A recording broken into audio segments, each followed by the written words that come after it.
الوداد البيضاوي في مواجهة قوية أمام يوفنتوس في كأس العالم للأندية 2025.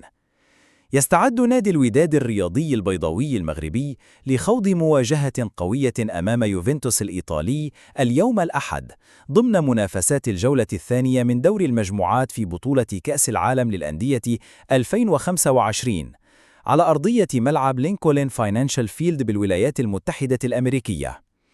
وتندرج المباراة ضمن المجموعة السابعة التي تضم إلى جانب الوداد كل من مانشستر سيتي الإنجليزي، يوفنتوس الإيطالي والعين الإماراتي. ويأمل ممثل الكرة المغربية في تحقيق نتيجة إيجابية تبقي على آماله في التأهل إلى الدور التالي رغم صعوبة المهمة أمام فريق يوفنتوس صاحب الخبرة الأوروبية الكبيرة.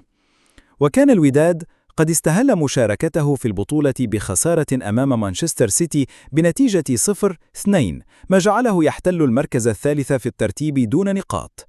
في المقابل، يدخل يوفنتوس المباراة وهو في صدارة المجموعة برصيد 3 نقاط بعد فوزه في اللقاء الأول. يوم الأحد، 5:00 مساء بتوقيت المغرب، 7:00 مساء بتوقيت مصر والسعودية. تبث المباراة حصرياً عبر شبكة دازان الملكة لحقوق بث البطولة. وتعد المواجهة اختباراً حقيقياً لطموحات الوداد في البطولة العالمية في ظل تواجده ضمن مجموعة صعبة تضم نخبة من الأندية القوية على الساحة الدولية.